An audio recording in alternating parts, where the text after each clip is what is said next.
حضرت ابو بکر صدیق. میں نے کہا یہ محبت کی جنگ ہوتی ہے نا. حضرت علی کے ایک بھائی تھے جناب عقیل. جناب عقیل وہ جب انہوں نے کلمہ پڑھا تو نبی پاک کے بڑا قریب رہنے لگے, اور میرے نبی کریم صلی اللہ علیہ وسلم بھی ان سے بڑا پیار کرتے. حضور فرماتے تیرا کلمہ پڑھنے کی مجھے ڈبل خوشی ہوئی ہے. یا رسول اللہ کس طرح؟ فرمایا ایک میرا تو صحابی بنا ہے, دوسرا تو میرا بھائی تھا مسلمان ہو گیا ہے.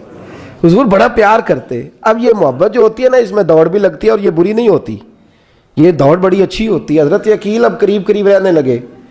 میں نے عرض کیا کہ نبی پاک اپنے ذاتی کام حضرت صدیق اکبر کو بتاتے تھے.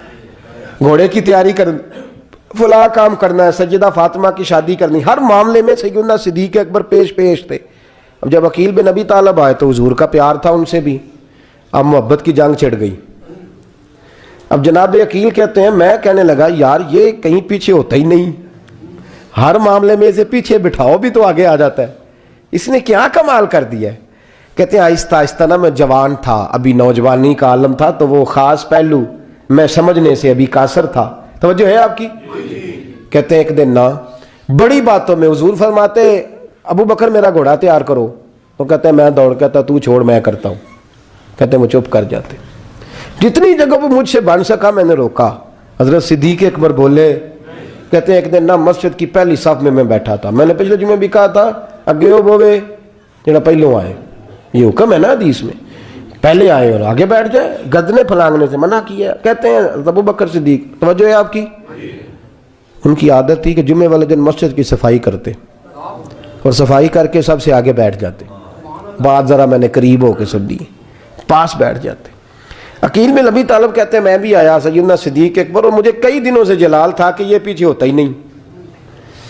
کہتے ہیں میں آیا تو حضرت ابو بکر آگے بیٹھے تھے, تو میں نہ جان بوجھ کے, بچہ تھا اور محبت تھی سرکار سے, ابو بکر سے بغض نہیں کوئی, خدا رہا اس بات کو ضرور ذہن میں رکھیں.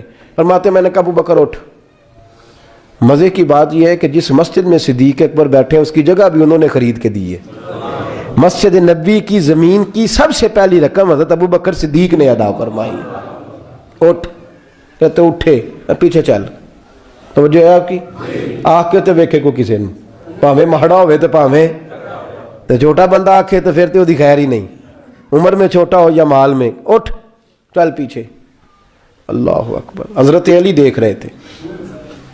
کہتے ہیں سیدنا صدیق اکبر اٹھے پچھلی صف میں, پھر اس سے پچھلی صف میں, پھر اس سے پچھلی صف میں, 7ویں صف میں پہنچ گئے اور وہاں ہاتھ باندھ دیے. کہنے لگے شہزادے اجازت دے تو یہاں بیٹھ جاؤں, تو رسول اللہ کا خاندان ہے, اجازت دے تو یہاں بیٹھ جاؤں. حضرت عقیل کہتے ہیں بیٹھ جاؤ.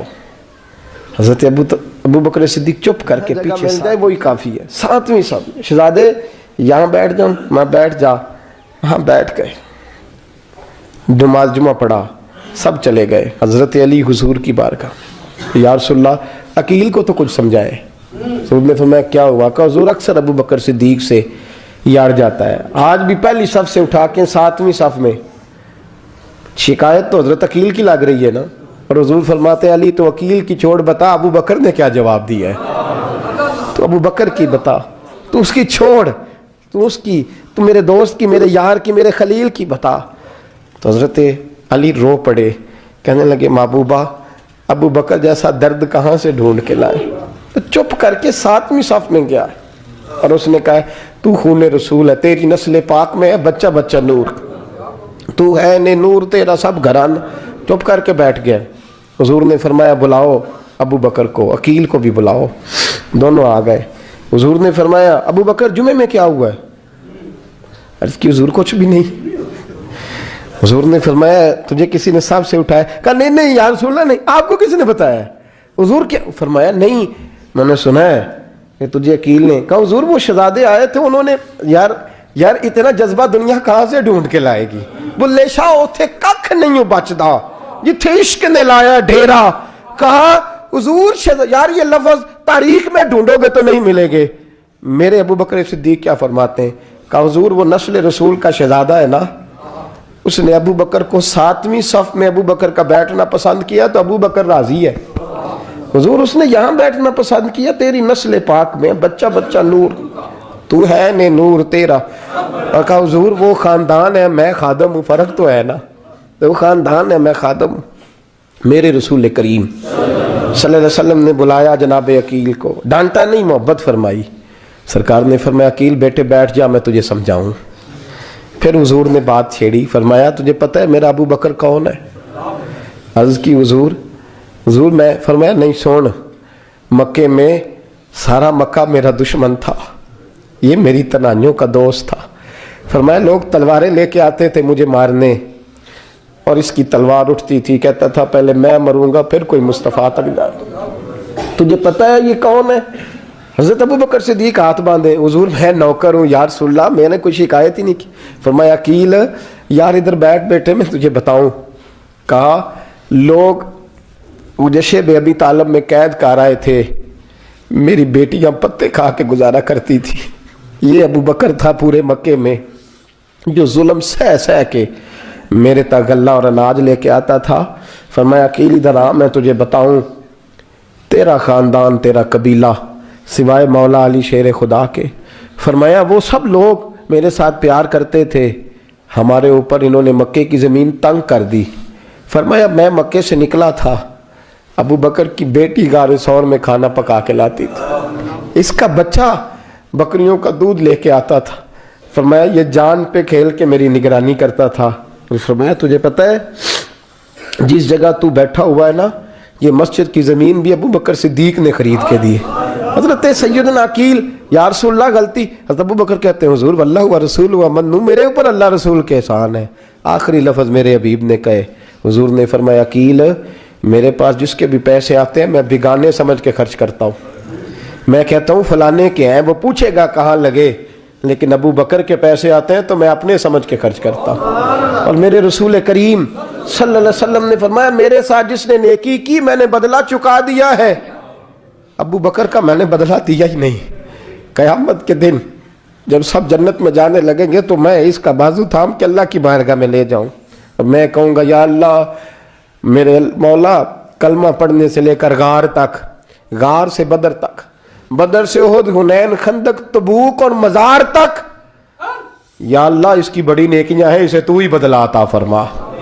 میرے دوستو یہ رنگ حضرت سیدنا صدیق اکبر، بس وہ اقبال نے کہا کہ صدیق کے لیے ہے خدا کا رسول اور اس سے آگے پیچھے کچھ نہیں. یہ جو ماننے کا انداز ہے نا، یہ دیکھیے نا حضرت ابو بکر صدیق، بڑی دفعہ آپ نے بات سنی ہے لیکن اس بات کی لذت بڑی شاندار ہے.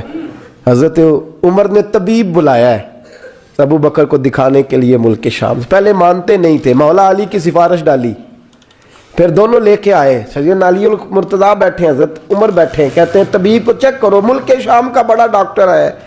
چیک کر لیا تو ڈاکٹر کہنے لگا کوئی مرض نہیں، کوئی تکلیف نہیں، کمزوری بڑی ہے، کمزوری بڑی ہے. ان سے پوچھے انہیں کیا مرض ہے؟ تو حضرت عمر کہنے لگے یار بول کیا مسئلہ ہے تجھے، کیوں اتنا کمزور اتنا بیمار رہتا ہے، کیا پرابلم ہے، کیا مسئلہ ہے؟ تو حضرت ابو بکر صدیق نے آنکھیں کھولی اور کہنے لگے عمر تو قسم اٹھا کے بتا، تجھے پتا نہیں مجھے کیا مسئلہ ہے؟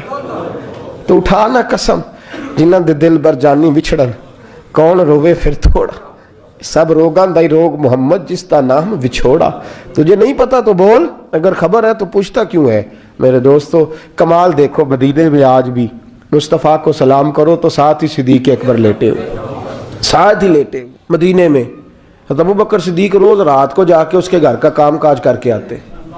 کام بتاؤں کیا تھا اس کا؟ جاگ رہے ہیں آپ لوگ؟ اس زمانے میں نا لوگ باتھ روم گھر میں بنا لیتے تھے، شاید پرانے لوگوں نے دیکھے ہوں، وہ اس کے اندر ہی پیشاب پخانہ رہتا تھا. وہ آتے تھے ملازم تو وہ اٹھا کے باہر پھینکا کرتے تھے. وہ بی بی گھر کے اندر پیشاب کرتی، نابینا ہے، وارث کوئی نہیں.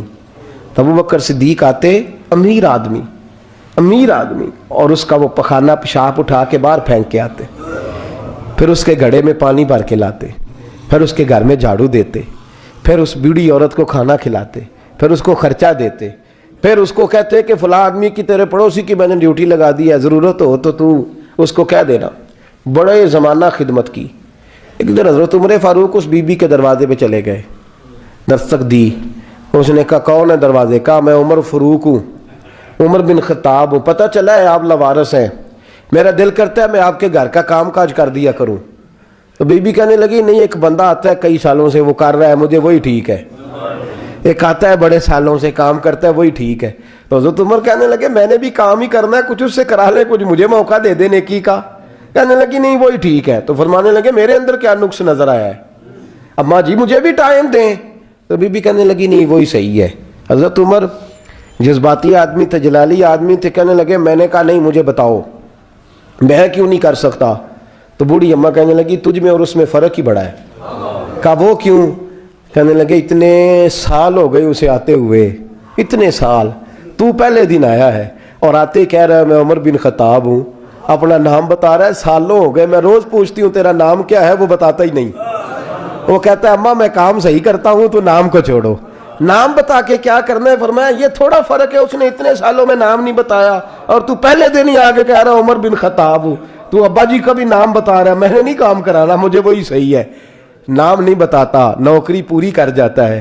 حضرت سیدنا عمر فاروق فرماتے ہیں میں تہجد کے وقت جھاڑیوں میں چھپ کے بیٹھ گیا، کہتے ہیں مسجد نبی سے وہ شخص نکلا، چہرے پہ نقاب، پیروں سے ننگا، اور میں نے اس شخص کو خرامہ خرامہ اس بوڑھی عورت کے گھر کے قریب جاتے دیکھا، تو پیچھے سے جا کے میں نے کہا او مسافر چہرہ تو دکھا۔ تو کہتے ہیں چہرہ اٹھایا تو ابو بکر صدیق تھے، صدیق اکبر تھے۔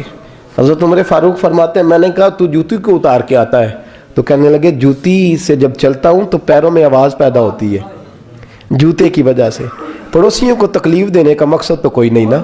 اور فرمایا جب جوتوں سے آواز پیدا ہوگی تو گلی محلے والے پوچھیں گے ابو بکر کدھر جا رہا ہے، تو میں نیکی کسی کو بتانا نہیں چاہتا۔ تو فرمایا ابو بکر کب سے آ رہے ہو؟ فرمایا چھوڑ عمر، بس دعا کر رب میرا آنا قبول فرما لے، تو دعا کر سرکار کی بارگاہ میں حاضری صحیح لگتا ہے، چھوڑ میں کب سے آ رہا ہوں، اس وقت سے آ رہا ہوں، اس مسئلے کو چھوڑ، تو یہ دیکھ پانی پر نسویلیاں رنگا رنگ کڑے پریا اس دا جانیے جس دا توڑ چڑھے۔ یہ بات آپ نے درجنوں بار سنی ہے، لیکن اس پر غور تو کرو میرے دوستو کہ حضرت عمر فاروق فرماتے ہیں جن دنوں تبوک کے لیے میرے نبی نے اعلان فرمایا میرے حالات اچھے تھے، ابو بکر کے اچھے نہیں تھے، مالی حالات کمزور تھے، کچھ مسائل تھے، میرے اچھے تھے۔ میری سرکار نے اعلان فرمایا کہ پیسے دو، فرماتے ہیں چونکہ میرے حالات بھی اچھے تھے تو میں نے کہا اس دفعہ پہلا نمبر میرا ہی ہوگا۔ فرماتے ہیں آدھا مال گھر کا، یہ بھی بڑی دلیری ہے۔ کتنا؟ بولیے اتنے تو اسی ابے نو نہیں دس دے ساڑھے کو پیسے کنے نے، کہتے ابا جی مانگنا لین، والد صاحب کو نہیں بتاتے، ہماری جیب بکھری ہوتی ہے، ایسے ہی نانا کوئی مانگی نہ لے۔ آدھا مال حضرت عمر فاروق فرماتے ہیں آدھا مال میں نے بانٹ کے حضور کی بارگاہ میں، اور ساتھ میرا ارادہ ہے کہ ابو بکر آج میں نہیں تجھے آگے گزرنے دیتا۔ فرماتے ہیں مال پیش کیا، تھوڑی دیر گزری تو ابو بکر بھی آ گئے، اور منظر کیا ہے؟ کہتے ہیں انہوں نے قمیض پہنی ہوئی ہے بوریے کی، سر پہ ٹوپی کوئی نہیں، پیروں میں جوتا کوئی نہیں، سر میں ٹوپی کوئی نہیں، پیروں میں جوتا کوئی نہیں۔ کہتے ہیں ابو بکر صدیق آئے، سب کا مال آیا، مصطفیٰ کی بھی اتنی توجہ نہیں تھی، پر جب ابو بکر آئے تو میں نے مصطفیٰ کریم کے انداز بھی بدلے ہوئے دیکھے، اس شخص کے آنے پر بدلے ہوئے دیکھے۔ فرماتے ہیں میرے رسول پاک کے سامنے ہر چیز ابو بکر نے قدموں میں ڈھیر کر دی، اور ڈھیر کر کے نا چیزیں رکھ کے تو فٹافٹ پچھلی سائیڈ پہ، کسی کو پتہ نہ چل جائے، پچھلی سائیڈ پہ حضور کے۔ تو حضور نے فرمایا ابو بکر سامنے آنا، گھر کیا چھوڑ کے آیا ہے؟ فرمایا ہر چیز، پیچھے بیٹھ گئے تو محبوب نے بازو تھام کے آگے کیا، فرمایا کیا چھوڑ کے آیا گھر؟ یہ اس بات پہ بات آپ نے پہلے بھی سنی ہے، لیکن ان لفظوں پہ غور کرو۔ ابو بکر نے یہ نہیں کہا حضور کچھ بھی نہیں میں سارا کچھ لے، یہ لفظ کہا ہی نہیں۔ اللہ کرے ہمیں اس عقیدے کو سمجھیں، اس نظریے کو۔ یہ ترمذی اور مشکات دونوں میں یہ لفظ موجود ہے۔ یہ نہیں کہا حضور کچھ بھی نہیں سارا کچھ لے آیا ہوں، یہ نہیں فرمایا۔ حضور نے فرمایا ابو بکر کیا چھوڑ کے آئے ہو گھر؟ توجہ ہے آپ کی؟ لفظ دیکھیں، کہا ما ابقیت اللہ و رسولہ، یا رسول اللہ گھر میں خدا کو بھی چھوڑ آیا ہوں، محمد مصطفیٰ کو بھی چھوڑ